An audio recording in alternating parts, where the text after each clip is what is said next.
अनंत यात्रा के ओशो दर्शन में आपका स्वागत है। डॉक्टर विजय दीक्षित का अभिवादन स्वीकार कीजिए। ओशो कहते हैं कि इंसान मंदिर बना ले तो परमात्मा अपने आप आ जाएंगे।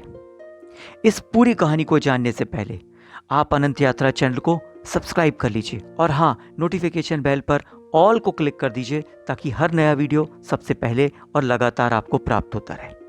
आइए जानते हैं कि ओशो ने मंदिर बनाने के बारे में क्या कहा, कि कैसे वहां परमात्मा आएंगे। सुनिए, मंदिर तुम बनाओ, परमात्मा तो अपने आप आ जाता है। प्रतीक्षा ही कर रहा है कि कब बनाओगे, कब भेजोगे नेह निमंत्रण, कब पुकारोगे। मगर पुकारोगे भी तो कैसे पुकारोगे? ठहराओगे कहां? तुम खुद ही सराय में ठहरे हो, उस मालिकों के मालिक को सराय में तो नहीं ठहराओगे। सराय में वह आएगा भी नहीं, उसके योग्य स्थान बनाना होगा। एक सूफी कहानी। एक सम्राट एक फकीर का बहुत सम्मान करता था, लेकिन जब भी सम्राट मिलना चाहता, फकीर कहता मैं खुद ही आता हूं, आप परेशान ना हो। और फकीर सम्राट के महल पहुंच जाता। सम्राट को जिज्ञासा लगी कि कभी फकीर मुझे अपने झोपड़े तक क्यों नहीं आने देता, राज क्या है। एक दिन बिना बताए सम्राट फकीर के झोपड़े पर पहुंच गया। फकीर तो खेत में काम करने गया था। उसकी पत्नी थी। उसने कहा बैठे बिराजे, मैं बुला लाती हूं। दौड़ूंगी, जल्दी ही बुला लाऊंगी, खेत ज्यादा दूर नहीं है। लेकिन सम्राट ने कहा मैं यहीं टहलता हूं, तू बता करके बुला ला।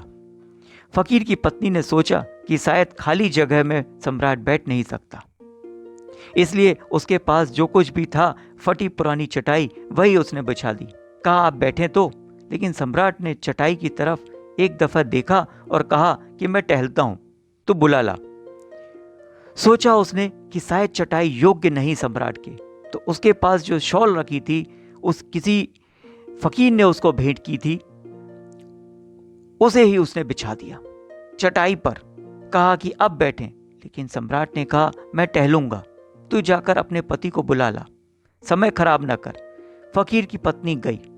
जब वे दोनों वापस आ रहे थे तो राह में उसने पूछा कि सम्राट बहुत अजीब आदमी है, अपने पास जो प्यारी सी प्यारी चटाई थी वह मैंने बिछा दी, फिर तुम्हारी जो शॉल थी जो किसी ने तुमको दान दी थी, जिसे तुम कभी कभी सूफियों के उत्सव में ओढ़कर जाते थे, वह भी मैंने बिछा दी। उससे ज्यादा कीमती तो हमारे पास कुछ है नहीं। लेकिन सम्राट है कि टहल ही रहा है, वह कहता है मैं बैठूंगा नहीं, टहलूंगा। फकीर हंसने लगा। उसने कहा पागल, सम्राट को बिठाना हो तो स्वर्ण सिंहासन चाहिए, इसलिए तो मैं उसे बार बार कहता था मैं खुद ही आता हूं, हमारे घर में उसे बैठाने योग्य स्थान नहीं है। अगर सम्राट के लिए स्वर्ण सिंहासन चाहिए तो परमात्मा के लिए कोई इससे भी बड़ा सिंहासन चाहिए। और मैं तो कहता हूं कि कोई सिंहासन भीतर बनाओ, स्वर्ण सिंहासन परमात्मा के काम नहीं आएगा।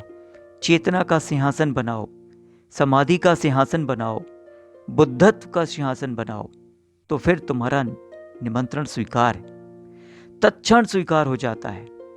तुम भेजो भी नहीं निमंत्रण तो भी परमात्मा आकर स्वयं द्वार पर दस्तक दे देता है। तुम्हारी तैयारी पूरी हुई कि परमात्मा प्रकट हो जाता है। मित्रों, ओशो का कहना बस इतना ही है कि आप अपने अंदर वो स्थान बना ले, वो एक ऐसा मंदिर निर्मित कर लें, भगवान स्वयं आकर के उसमें विराज जाएंगे। ओशो दर्शन आपको कैसा लगता है? आप अपने विचार लिखिए, इस चैनल को सब्सक्राइब कीजिए और हाँ, इस पर्टिकुलर वीडियो को आप शेयर और लाइक करना नहीं भूलिएगा। धन्यवाद।